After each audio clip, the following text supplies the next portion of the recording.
The Nile flows eternal, its waters dark and ancient, carrying with it the weight of civilizations that rose and fell along its banks. And on a summer evening in 69 BCE, in the grand palace of Alexandria, a child was born who would become the last and most legendary pharaoh of Egypt, a woman whose name would echo through millennia as a symbol of power, intelligence, and fatal seduction. Cleopatra VII Philopator entered a world already in decline, an Egypt that was but a shadow of its former glory, yet still rich beyond imagination, still the granary of the Mediterranean, still a prize that Rome, the rising superpower of the ancient world, watched with hungry eyes. The Ptolemaic dynasty into which she was born was itself foreign, descended from one of Alexander the Great's generals who had claimed Egypt after the conqueror's death 3 centuries earlier, and though they ruled as pharaohs and adopted Egyptian customs, the Ptolemies remained distinctly Greek, speaking Greek, thinking Greek, dreaming Greek dreams of Hellenistic grandeur even as they wore the double crown of Upper and Lower Egypt. Cleopatra's father, Ptolemy XII, called Auletes, the flute player, was a weak and unpopular king who had purchased his throne through bribes to Roman officials, mortgaging Egypt's future to maintain his present power, and he ruled a court rife with intrigue, assassination, and the casual cruelty that had become the hallmark of the later Ptolemies. The Palace of Alexandria was a world unto itself, a labyrinth of marble corridors and golden chambers where siblings murdered siblings for power, where poison was as common as wine, where the great library held the accumulated wisdom of the ancient world even as the dynasty that protected it rotted from within. Young Cleopatra grew up in this hothouse of ambition and danger, educated by the finest scholars, fluent in 9 languages including Egyptian, a tongue none of her Greek ancestors had bothered to learn, and she studied mathematics, philosophy, astronomy, and the arts of rhetoric and persuasion with the same intensity that she observed the deadly game of thrones being played around her. She was not the eldest child, not the designated heir, merely another piece on the board, but she possessed something her siblings lacked: a brilliant, calculating mind combined with an iron will and a charisma that could bend others to her purpose. When Ptolemy XII died in 51 BCE, he left his throne to his 18-year-old daughter Cleopatra and her 10-year-old brother Ptolemy XIII, to be married as was the Ptolemaic custom,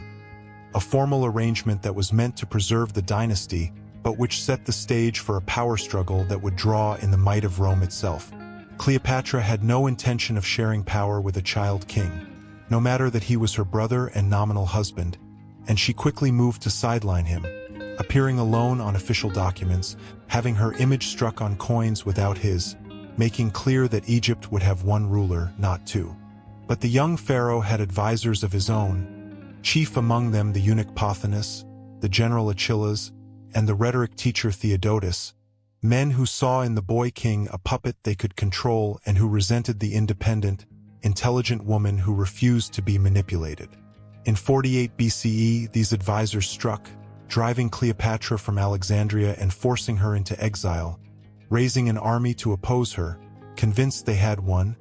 but they had underestimated the woman who would become legend. Cleopatra fled to Syria, where she began raising her own army, preparing for civil war, knowing that Egypt's fate hung in the balance, but history, as it so often does, intervened in the form of Rome's own civil war, a conflict between 2 titans that would reshape the ancient world. Julius Caesar and Pompey the Great, once allies, once friends, had turned on each other in a struggle for supreme power in Rome, and their conflict had spilled across the Mediterranean, armies clashing in Greece, Spain, and Africa, blood-soaking battlefields from Gaul to Asia Minor. In the summer of 48 BCE,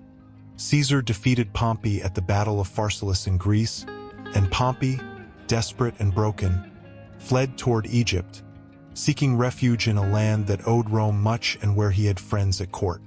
The advisors of young Ptolemy XIII faced a terrible choice: welcome Pompey and risk Caesar's wrath, or eliminate him and win Caesar's favor. They chose murder, and when Pompey's ship approached the Egyptian shore near Pelusium, small boats came out to greet him, carrying men he recognized, and relieved, the great Roman general allowed himself to be rowed to shore, where, as he prepared to step onto Egyptian sand, Septimius, a Roman soldier who had once served under him, drove a sword through his back. Pompey the Great, conqueror of the East, triumphant general, first man of Rome, died in the shallow water off Egypt's coast. His head cut off and presented as a gift to Caesar when the dictator arrived in Alexandria days later. Caesar, following Pompey's trail with a small force of only 4,000 men, arrived in Alexandria in October 48 BCE, and when he was presented with Pompey's severed head and signet ring, he reportedly wept, whether from genuine grief for his former son-in-law and ally or from political theater, we cannot know.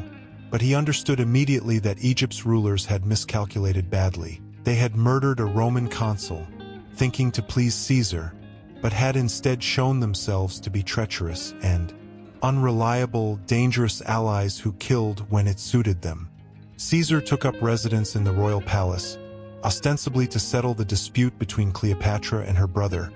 but really to assess Egypt's wealth and consider how best to extract it to pay for Rome's civil wars. And it was then that Cleopatra made her legendary move, the gambit that would change everything. Locked out of Alexandria by her brother's forces, unable to enter the city without being captured or killed, Cleopatra needed to reach Caesar to make her case before he decided to support her brother. And so she devised a plan that was audacious, theatrical, and brilliant in its understanding of male psychology. According to the historian Plutarch, she had herself smuggled into the palace wrapped in a carpet or bedroll, carried by her loyal Sicilian servant Apollodorus. And when the bundle was unrolled at Caesar's feet, out stepped the 21-year-old pharaoh, beautiful, bold, and utterly fearless. The scene has been romanticized beyond recognition, painted and sculpted and filmed countless times, usually showing a seductress emerging from luxury fabrics to bewitch an aging general. But the truth was likely more complex and more interesting. Cleopatra's appeal lay not in her physical beauty alone, though ancient sources suggest she was attractive enough, but in her intelligence, her wit, her command of language, and her ability to present herself as exactly what Caesar needed at that moment. Caesar was 52 years old, a hardened veteran of 1,000 battles and 10,000 political intrigues, not easily impressed or deceived. Yet he found himself captivated by this young woman who spoke to him in flawless Latin, who discussed philosophy and poetry, who understood power and was unafraid to seize it, who was everything the weak boy king and his scheming advisors were not. That night, Caesar and Cleopatra became lovers, and whether passion or policy drove them into each other's arms matters less than the fact that from that moment, Egypt's fate was sealed to Rome's, and Cleopatra had won the first and most crucial battle of her reign. The advisors of Ptolemy XIII were apoplectic with rage when they learned that Caesar had received Cleopatra secretly and seemed inclined to support her claim to the throne. And they stirred up the Alexandrian mob, that volatile mixture of Greeks, Egyptians, and Romans who could turn violent at the slightest provocation, surrounding the palace, demanding that Caesar leave Egypt and stop interfering in their affairs. What followed was the Alexandrian War, a strange and chaotic conflict fought in the streets and harbors of the great city, where Caesar's small force found itself besieged in the palace quarter, fighting for survival while Cleopatra stood beside him, her fate tied to his. During the fighting, fire spread to the great harbor, and some ancient sources claim that the famous Library of Alexandria, or at least part of its collection, was destroyed in the flames, countless scrolls and codices turning to ash, irreplaceable knowledge lost forever, though modern scholars debate whether this was truly when the library met its end or whether it declined gradually over centuries. Caesar, ever the military genius, managed to defeat the much larger Egyptian force through superior tactics and the timely arrival of reinforcements. And in the final battle on the Nile in March 47 BCE, young Ptolemy XIII drowned while fleeing, his body weighed down by golden armor, a fitting end for a boy who had worn a crown too heavy for him. Caesar installed Cleopatra as pharaoh alongside her even younger brother, Ptolemy XIV, another child who could be controlled, but everyone understood who truly ruled Egypt now, And when Cleopatra announced she was pregnant with Caesar's child,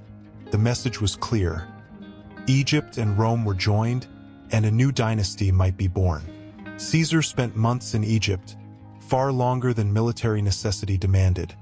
cruising up the Nile with Cleopatra in a floating palace, allegedly traveling as far as the First Cataract, sightseeing like tourists while Rome waited impatiently for its dictator to return. And one can only imagine what they discussed during those long, languid days on the river, what plans they made, what dreams they shared of a world united under their joint rule. In June 47 BCE, Cleopatra gave birth to a son, whom she named Ptolemy Caesar, but whom everyone called Caesarion, Little Caesar. And though Julius Caesar never formally acknowledged the boy as his heir, he also never denied paternity, and the child represented a living bridge between Egypt and Rome, a potential future emperor who carried the blood of both civilizations. Caesar finally left Egypt to deal with remaining opposition to his rule, fighting swift campaigns in Asia Minor where he famously declared Veni, Vidi, Vici, I came, I saw, I conquered, then returning to Rome where he celebrated four triumphs and had himself named Dictator Perpetuo, dictator for life, accumulating more power than any Roman since the kings had been expelled 5 centuries before. In 46 BCE, Cleopatra traveled to Rome with her son and her nominal husband brother Ptolemy XIV, taking up residence in Caesar's villa across the Tiber, and her presence in the city caused a sensation and a scandal. Here was a foreign queen, a woman who ruled in her own right, living openly as the mistress of Rome's master, entertaining senators and scholars in a court that rivaled Caesar's own. Caesar even placed a golden statue of Cleopatra in the temple of Venus Genetrix, honoring her as a goddess, an act that outraged traditionalist Romans who saw in this Eastern queen a threat to Roman virtue and republican values, a seductress who had bewitched their greatest general and would, if given the chance, transform Rome into another Eastern despotism. The conservative faction in Rome watched Caesar with growing alarm as he accumulated titles and honors, as rumors spread that he intended to move the capital to Alexandria and declare himself king, taking Cleopatra as his queen and their son as heir to a united empire that would stretch from Britannia to India, from the Rhine to the cataracts of the Nile. Whether Caesar truly intended such a radical transformation of the Roman state we cannot know, for on the Ides of March 44 BCE, he was assassinated in the theater of Pompey, struck down by 23 knife wounds delivered by senators who claimed they were saving the Republic from tyranny, among them Marcus Brutus, whom Caesar had trusted as a son, and as the dictator fell at the foot of Pompey's statue, his blood pooling on the marble floor, Cleopatra's hopes for a united empire died with him. She fled Rome immediately, knowing that without Caesar's protection she was vulnerable, potentially a target for those who wanted to erase all traces of the dictator's plans, and she returned to Alexandria where she had her brother husband Ptolemy XIV killed, almost certainly by poison, and elevated her son Caesarion to the position of co-ruler, making clear that this child, this boy who carried Caesar's blood, was Egypt's future. For 3 years, Cleopatra ruled Egypt alone, consolidating her power, rebuilding her treasury,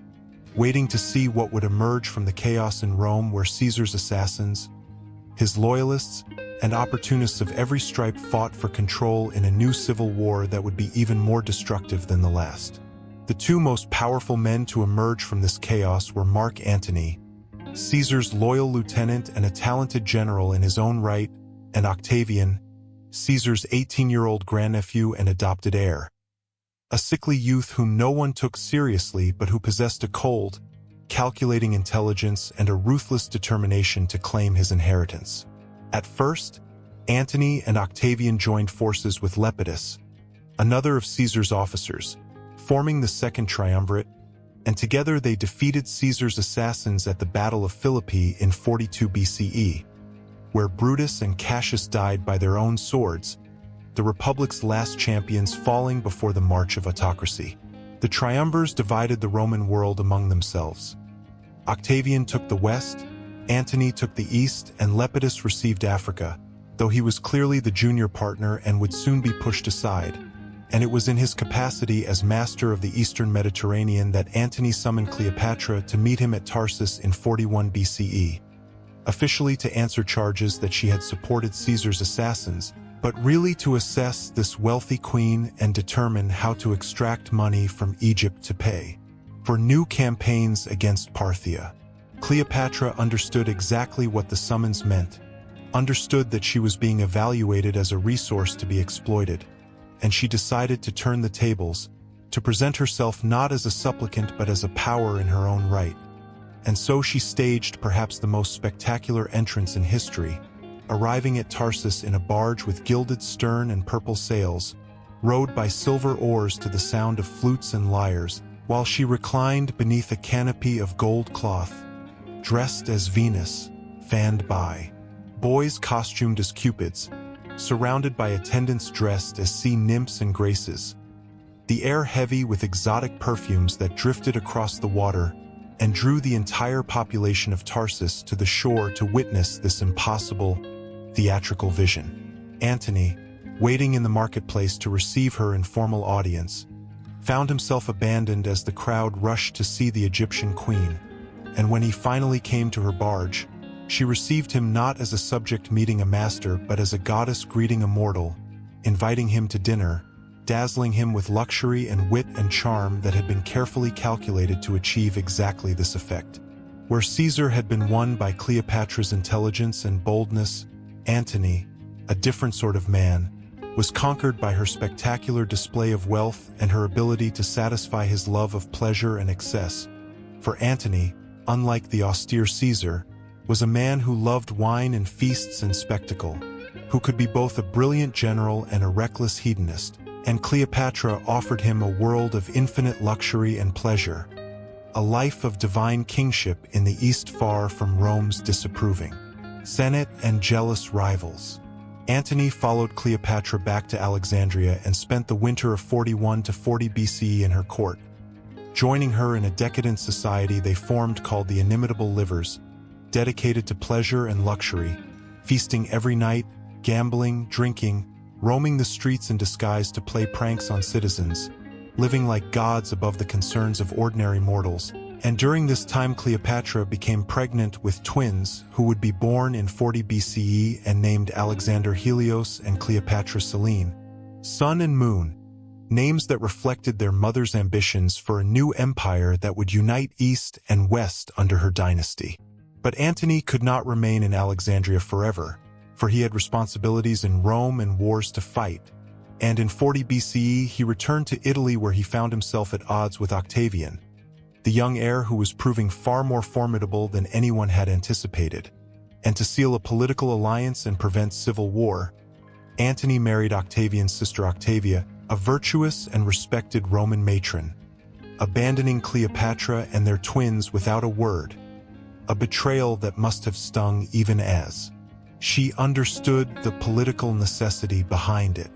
For 4 years, Antony remained in the Roman world, campaigning against Parthia and Armenia, married to Octavia, seemingly reconciled to his partnership with Octavian, but Egypt and Cleopatra called to him, the memory of that golden court and the queen who had made him feel like a god. And in 37 BCE, he returned to the east and summoned Cleopatra to meet him in Antioch, resuming their relationship and acknowledging the twins he had never seen. And from this point forward, Antony's fate was sealed. To Cleopatra's, a decision that would ultimately destroy them both. Antony needed Egypt's wealth to finance his campaigns, needed Cleopatra's financial and logistical support, but more than that, he seemed to need her personally, to need the vision of greatness she offered, a vision in which he could be more than a Roman general, could be a Hellenistic god-king ruling an empire from Alexandria, could father a dynasty that would make the Ptolemies and Caesars look like provincial chiefs. And Cleopatra, for her part,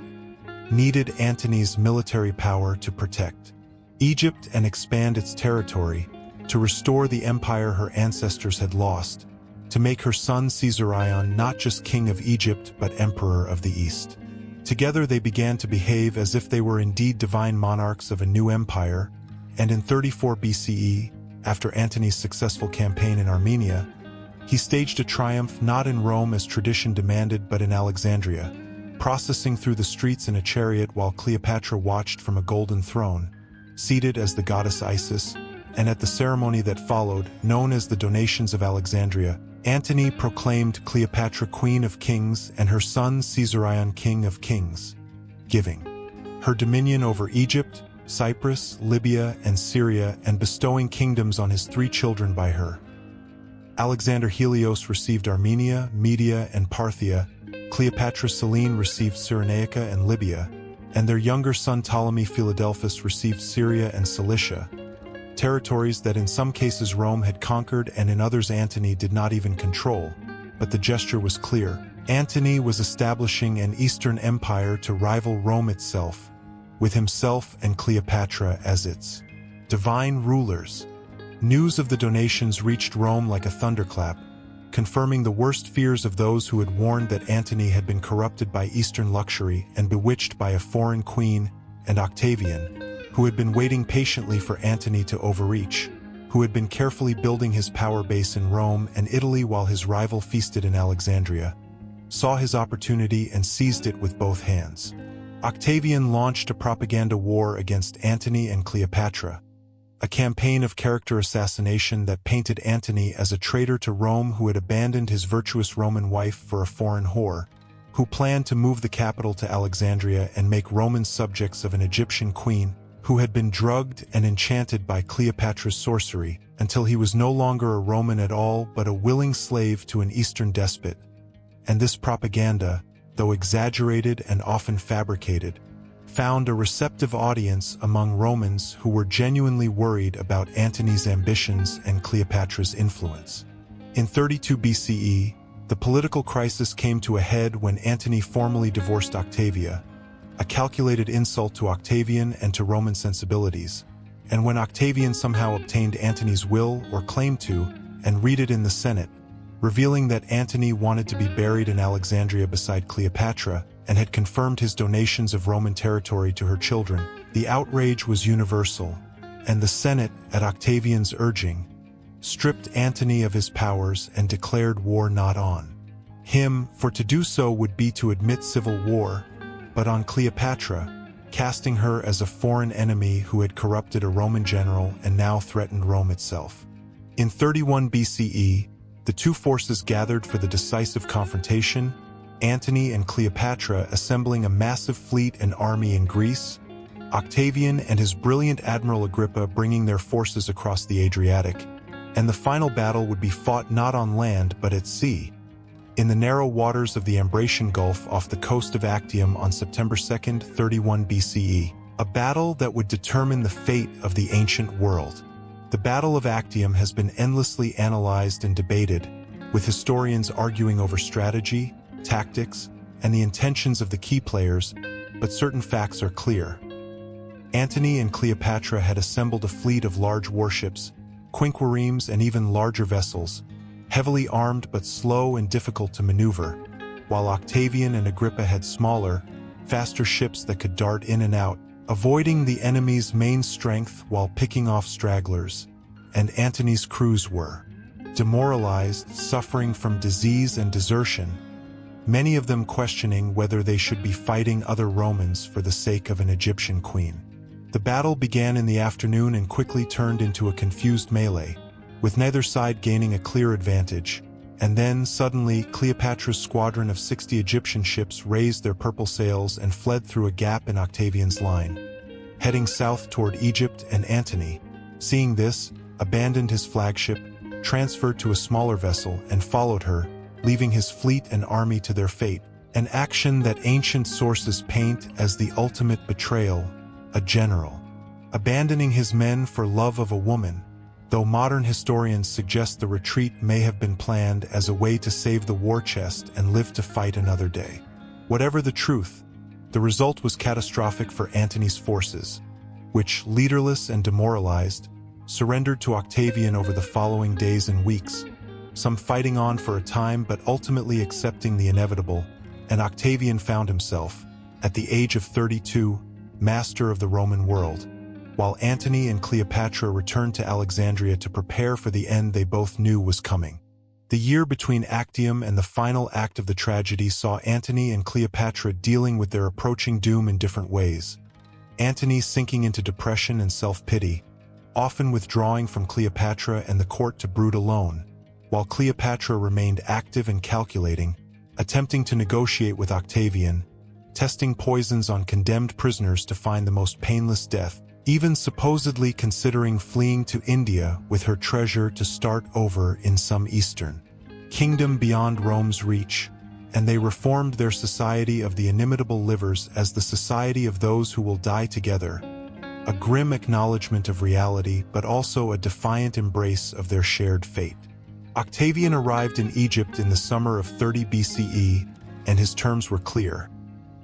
He would spare Cleopatra if she killed or surrendered Antony,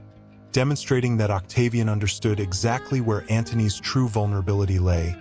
And when Antony learned that Cleopatra had supposedly agreed to these terms, that she had betrayed him to save herself, he decided to end his life, though whether this betrayal was real or a tragic misunderstanding remains unclear. On August 1st, 30 BCE, after receiving false news that Cleopatra had already killed herself, Antony attempted to fall on his sword in the Roman fashion, but he botched the suicide, wounding himself mortally but not immediately fatally, and while he lay bleeding, messengers arrived to tell him that Cleopatra was alive and had barricaded herself in her mausoleum with her treasure, and so the dying Antony was carried to her, hauled up through a window because she refused to open the sealed doors, and he died in her arms, bleeding out while she wept and tore her garments. A melodramatic scene that ancient sources describe in loving detail, the great general reduced to a tragic lover dying for a woman who had destroyed him. Cleopatra survived Antony by 10 days, using that time to attempt negotiations with Octavian, trying desperately to save herself and her children, particularly Caesarion. But Octavian, though he treated her with courtesy, had no intention of allowing her to live. For a living Cleopatra was too dangerous, too capable of inspiring loyalty and resistance, too much a symbol of Eastern opposition to Roman order, and he needed her dead but could not simply execute her, for that would make her a martyr, and so he allowed her to believe she might be spared while actually planning to take her to Rome in chains, to display her in his triumph as the ultimate symbol of his victory over the East. When Cleopatra learned of Octavian's true intentions, she resolved to die by her own hand, denying him his triumph, controlling her death as she had controlled so much of her life. And on August 12, 30 BCE, after sending Octavian a letter requesting to be buried with Antony, she arranged her own death in a manner that has become legendary, the means of which have been debated for 2,000 years but which ancient sources claim was the bite of an asp, a poisonous serpent that held religious significance in Egyptian culture as a symbol of divine royalty, hidden in a basket of figs or possibly even kept in her chamber for this very purpose. When Octavian's guards broke down the door to her chamber, they found her dead, dressed in her finest royal regalia, lying on a golden couch, looking as though she were merely sleeping, and her 2 handmaidens were dying beside her, one at her feet and one beside her head, loyal to the last. And the scene was so perfectly composed, so theatrical, that it seemed like the final act of a carefully scripted drama, which in a sense it was, for Cleopatra had always understood the power of image and symbol, had always known that how one is remembered matters as much as how one lives. With Cleopatra's death, Egypt's independence ended, 3,000 years of pharaonic civilization reduced to a Roman province to be exploited for its grain and gold. The Ptolemaic dynasty that had ruled for 3 centuries extinguished in an afternoon, and Octavian, who would soon take the title Augustus and become Rome's first emperor, eliminated any potential threats to his power by having Caesarion, the 17-year-old son of Julius Caesar and Cleopatra, hunted down and executed, unwilling to leave alive any boy who could claim to be Caesar's heir, though he spared Cleopatra's 3 children by Antony, taking them to Rome where they walked in his triumph, a strange mercy that allowed the bloodline to continue even as the dynasty died. The propaganda war that Octavian waged against Cleopatra during her life continued after her death, with Roman historians and poets painting her as the ultimate foreign temptress, a dangerous, exotic other who had nearly destroyed Rome through her sexual power over Roman generals. A characterization that Horace captured in his famous odes celebrating her defeat, calling her a fatale monstrum, a fatal monster, though even he could not help acknowledging her courage in choosing death over captivity, writing that she dared to gaze upon her fallen palace with a face serene, and was brave enough to handle poisonous snakes, granting her a kind of grudging respect even as he celebrated her destruction. This image of Cleopatra as seductress, as femme fatale, as a woman who wielded sexuality as a weapon to manipulate powerful men has dominated popular imagination for 2 millennia, immortalized in countless plays, paintings, operas, and films, from Shakespeare's Antony and Cleopatra to Elizabeth Taylor's stunning portrayal in the 1963 epic, each generation reimagining her according to its own preoccupations and anxieties about female power and foreign influence. Yet this one-dimensional characterization, useful as it was to Roman propaganda, misses the complexity of the historical Cleopatra and the very real political skills and intelligence she demonstrated throughout her reign. The historical record, when examined carefully, reveals a woman who was first and foremost a shrewd political operator, who understood power and how to acquire and maintain it in a world where women were expected to be passive and subordinate, who mastered multiple languages and studied philosophy, mathematics, and astronomy, who personally negotiated with kings and emperors, who maintained Egypt's independence and even expanded its territory at a time when Rome was systematically conquering the entire Mediterranean world, and who ruled successfully for over 20 years in one of the most cutthroat political environments imaginable, surviving plots, assassination attempts, and invasions through a combination of intelligence, adaptability, and ruthless pragmatism. Her relationships with Caesar and Antony, which have been portrayed as romantic liaisons or cynical seductions, were in reality sophisticated political alliances in which both sides sought advantage, with Cleopatra needing Roman military protection and her Roman allies needing Egypt's wealth and resources. And if she used personal charm and sexuality as tools of statecraft, she was hardly unique in this, for male rulers throughout history have used marriage alliances and personal relationships to cement political bonds without being accused of ruling with their genitals rather than their minds. The accusations of Oriental decadence and luxury that Romans leveled against Cleopatra's court reflect more about Roman anxieties regarding Eastern culture than about actual Egyptian practices. For Alexandria was the intellectual and cultural capital of the Hellenistic world, home to the famous library and museum, a center of scientific and philosophical inquiry where scholars from across the known world gathered to study and debate.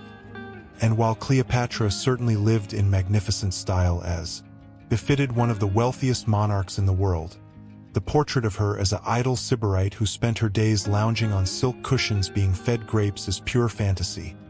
The creation of Roman propagandists who needed to explain how 2 of Rome's greatest generals could be, in their view, defeated by a woman, and the answer they settled on was that she must have used supernatural or sexual powers to bewitch them, for to admit that she had outmaneuvered them through superior political skill would have been too threatening. The question of Cleopatra's physical beauty, which has obsessed writers and artists for centuries, is ultimately impossible to answer with certainty, for ancient sources disagree, with some claiming she was extraordinarily beautiful while others, more credible, suggest that her appearance was pleasant but not exceptional, that her power lay in her voice, her conversation, her presence, and her intelligence, and the few contemporary images we have, coins bearing her profile and a handful of sculptures of uncertain authenticity, show a woman with a prominent nose and strong features, attractive certainly but not the impossible beauty of legend,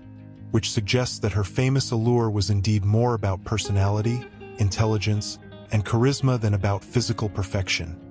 Though this has not stopped each era from recreating her in the image of its own beauty standards, from Renaissance paintings showing her as a pale European noblewoman to modern films presenting her as an exotic, dark-eyed temptress. The legacy of Cleopatra extends far beyond her personal story or even the fall of Egypt,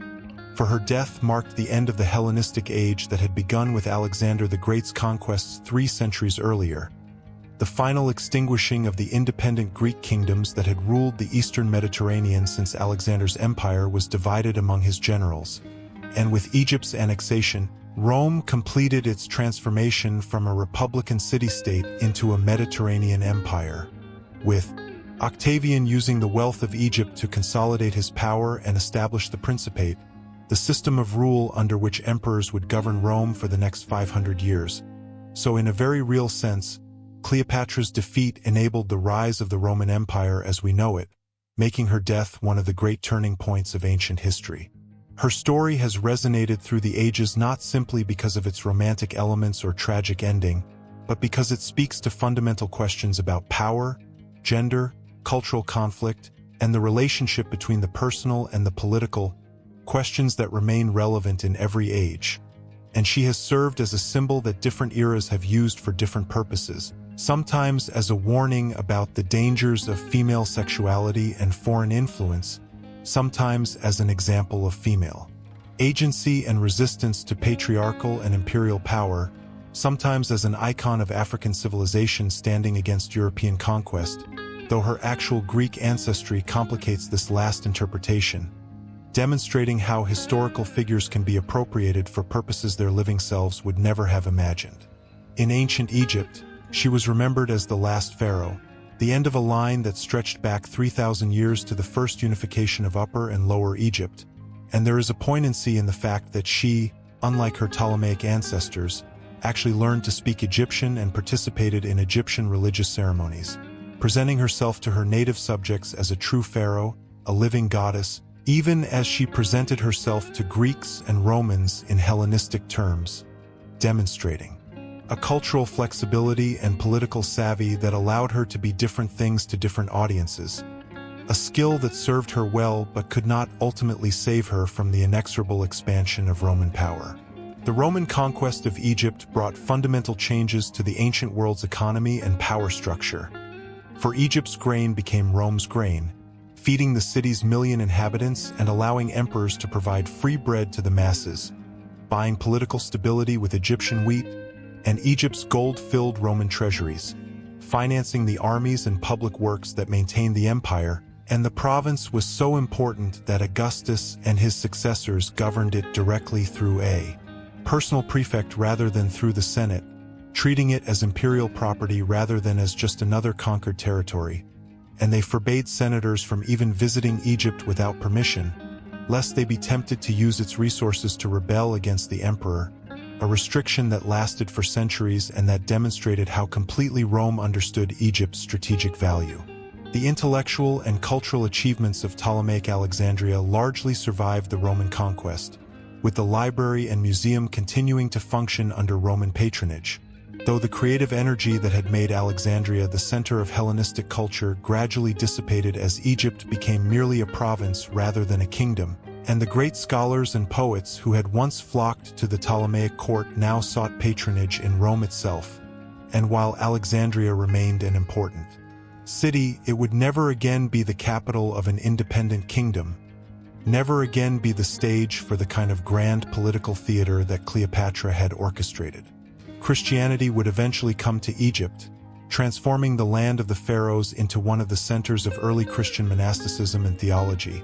and the ancient gods Cleopatra had worshipped as Isis incarnate would be abandoned, their temples closed or converted to churches, the last practitioners of the ancient religion persecuted as pagans, and by the 4th century CE, just 400 years after Cleopatra's death, the ability to read hieroglyphics was lost, the script that had served Egyptian civilization for 3,000 years becoming an incomprehensible mystery that would not be deciphered again until the 19th century discovery of the Rosetta Stone, and this cultural extinction, this severing of connection to the pharaonic past, was perhaps the ultimate consequence of Cleopatra's defeat, for with her death, the last link to ancient Egypt's independence and culture was broken. The Arab conquest of Egypt in the 7th century CE completed the transformation,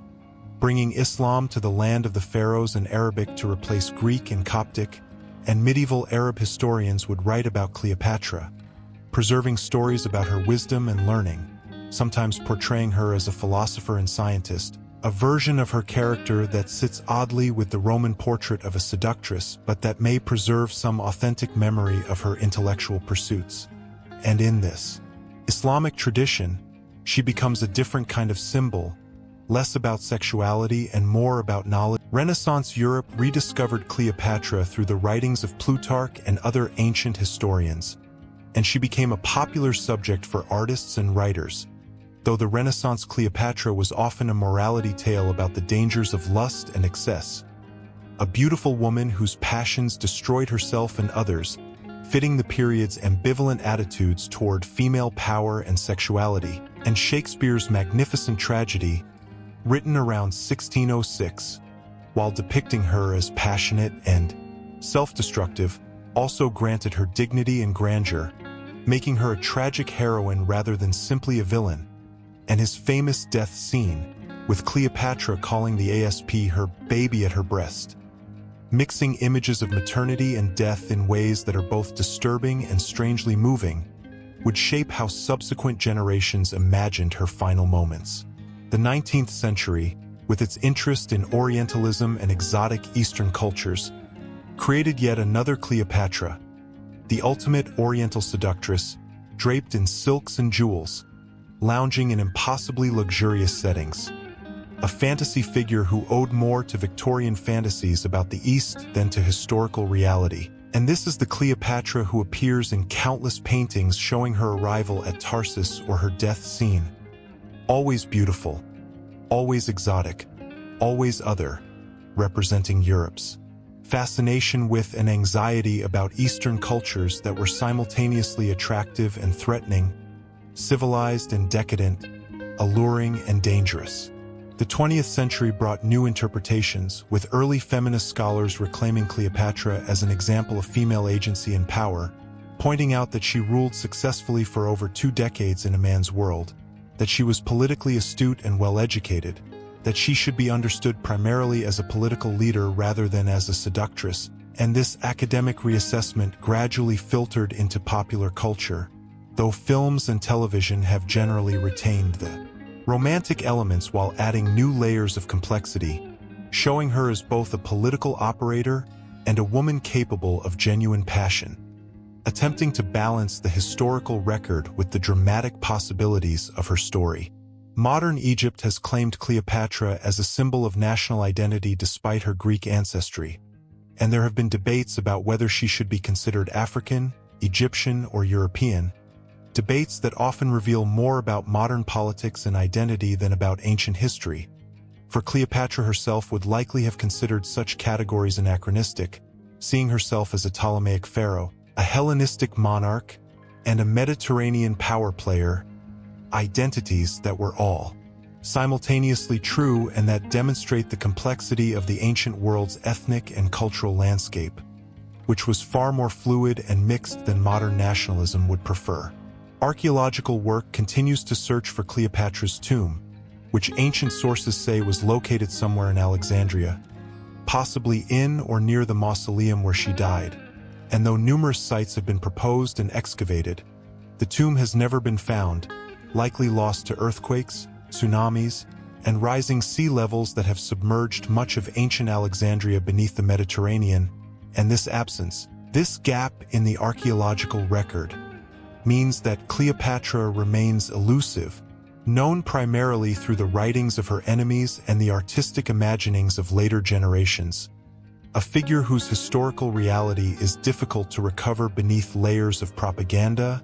myth, and fantasy. What we can say with certainty is that Cleopatra VII Philopator was the last pharaoh of Egypt, ruling from 51 to 30 BCE during a period of immense political turbulence, that she formed alliances with Julius Caesar and Mark Antony,